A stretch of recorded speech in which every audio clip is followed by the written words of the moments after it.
Hello दोस्तों, मैं Aryan Shukla, business advisor and founder online business workshop. आज हम बात करेंगे सेल्स सर्विसिंग की। लेकिन उसके पहले मित्रों, आज कई दिनों के बाद में काफ़ी अच्छी धूप हुई। इस समय 6:40 हो रहे हैं शाम के समय।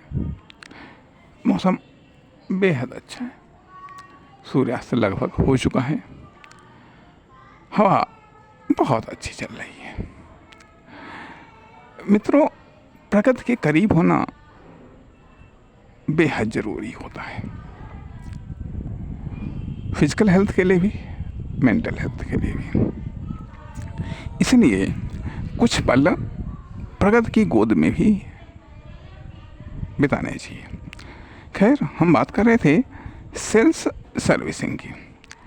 सेल्स सर्विसिंग उन बिजनेस के लिए जो कि चल रहे हैं, उनमें सेल्स सर्विसिंग की आवश्यकता होती है। सेल्स सर्विसिंग होती क्या है? सेल्स सर्विसिंग से यहाँ पर हमारा तात्पर्य है कि जब कोई बिजनेस, फर्म, दुकान, कंपनी या कोई व्यक्ति जब बिजनेस चल रहा है, स्वाभाविक बात है उसकी सेल्स हो रही है।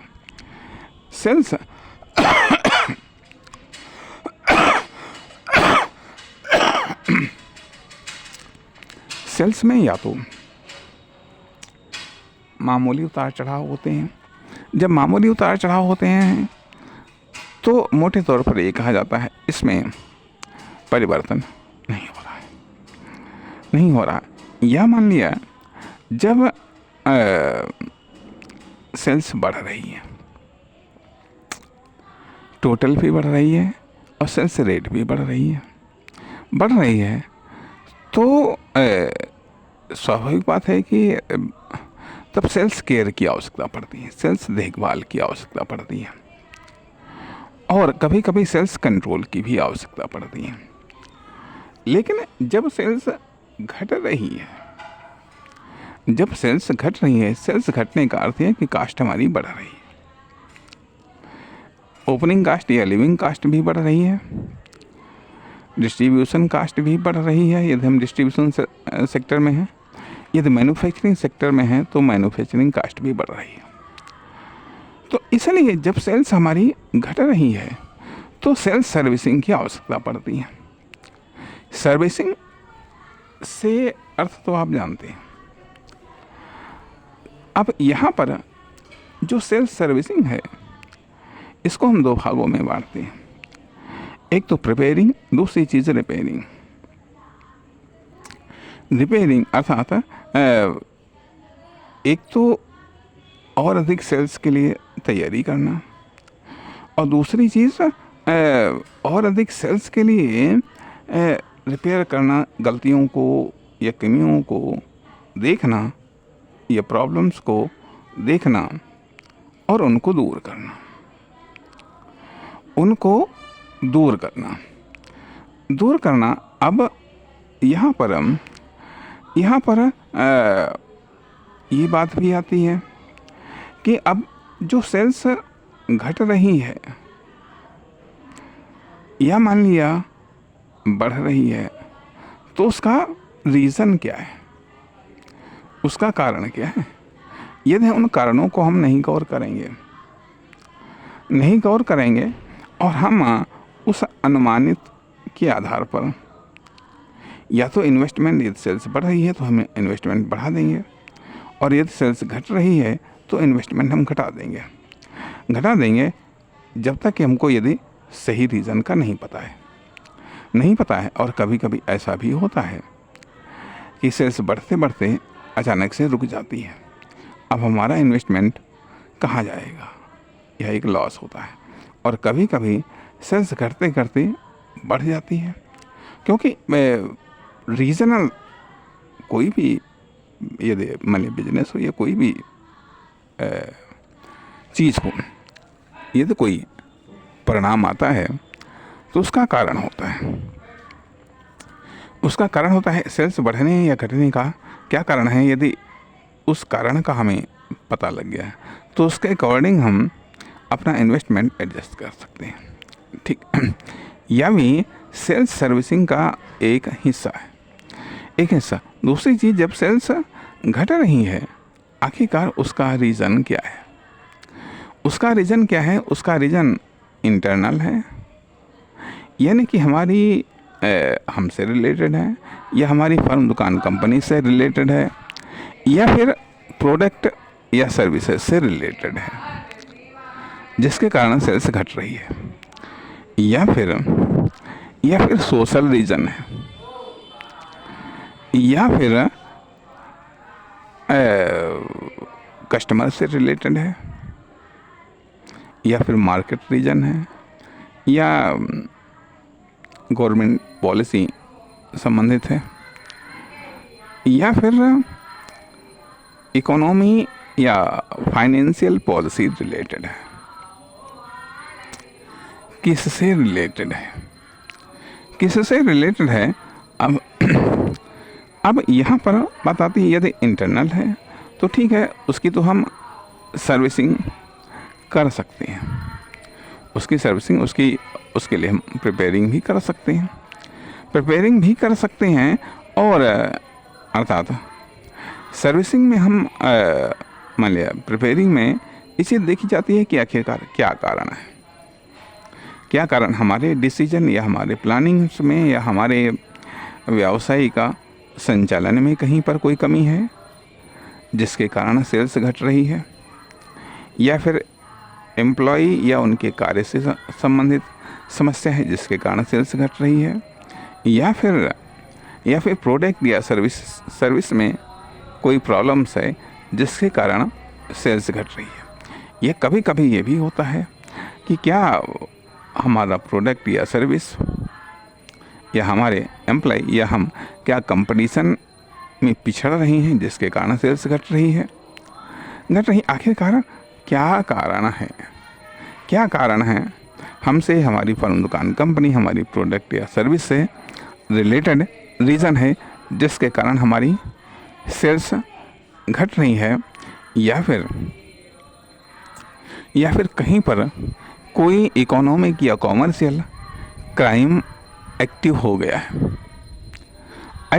जैसे कि मान लिया कभी कभी ऐसा भी होता है जब कोई डुप्लीकेट सर्विस या कोई डुप्लीकेट प्रोडक्ट आ जाता है जिसके कारण भी ओरिजिनल की सेल्स घट जाती हैं, या मान लिया अर्थात क्या कस्टमर को कोई बेटर ऑप्शंस मिल गया है, या कोई नया या दूसरा प्रोडक्ट आ गया है जिसके कारण भी सेल्स घट रही है, या मान लिया पब्लिक का इंटरेस्ट बदल गया है, या पब्लिक की इनकम बढ़ या घट गई है जिसके कारण ऐसा हो गया है, या कोई सरकार की पॉलिसी आ गई है या कोई वित्तीय पॉलिसी में चेंजिंग हो गई। आखिरकार मतलब इंटरनल कारण है या एक्सटर्नल कारण है।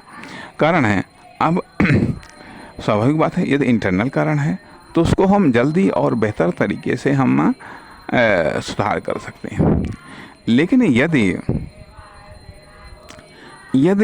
एक्सटर्नल कारण है तो उसमें परिवर्तन करने में थोड़ा सा समय लगता है, ज़्यादा इन्वेस्टमेंट लगता है, ज़्यादा तैयारी करनी पड़ती है, ज़्यादा रिलेशनशिप को बिल्ड करना पड़ता है, अपने संपर्कों को और अधिक व्यापक व प्रभावी बनाना होता है जिससे हम कहने का अर्थ यह बनता है कि बिजनेस दो प्रकार के वर्क पर डिपेंड होता है। एक तो फील्ड वर्क पर डिपेंड होता है और दूसरा इंटरनल वर्क पर डिपेंड होता है। अर्थात हमें इंटरनल भी तैयारी करनी पड़ती है और एक्सटर्नल अर्थात फील्ड वर्क में भी तैयारी करनी पड़ती है।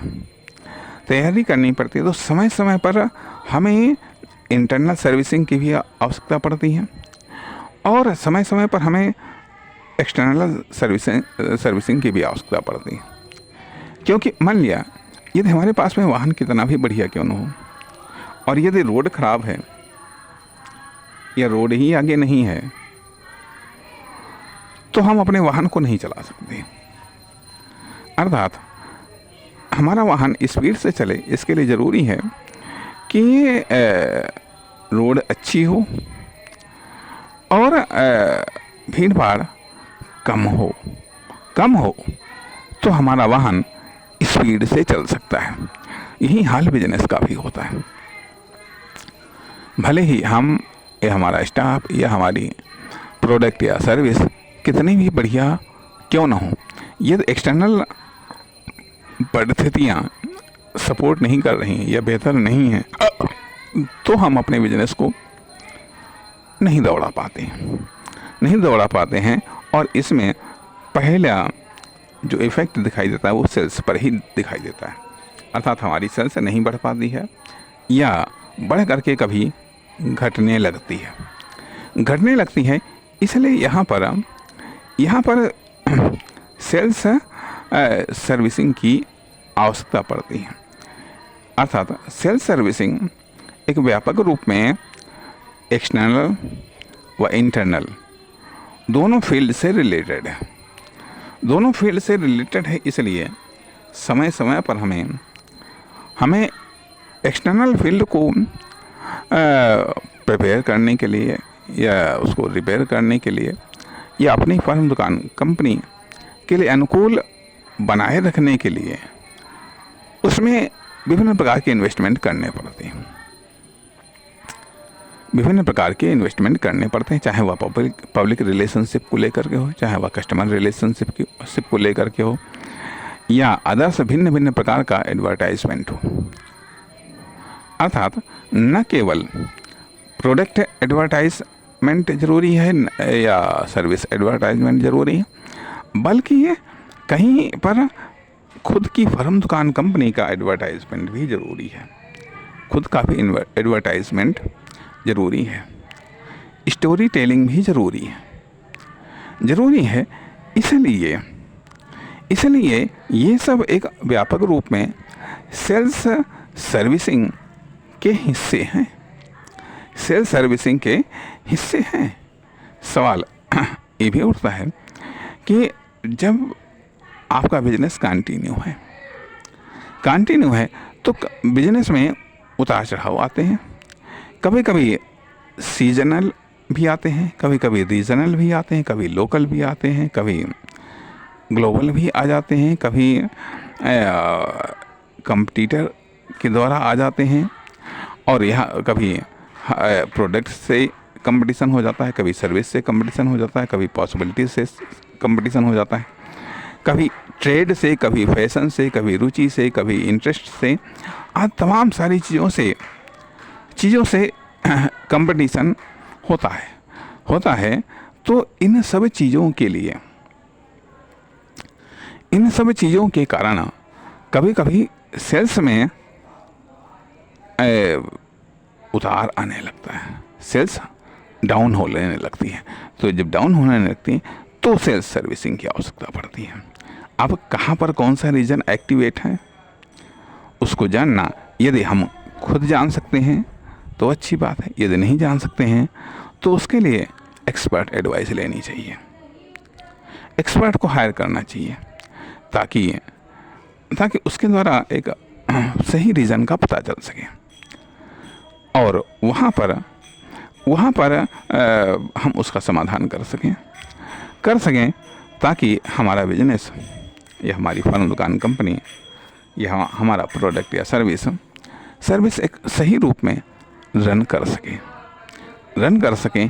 इसलिए sales servicing is the important for a business और your company, your firm and your shop. धन्यवाद, नमस्कार।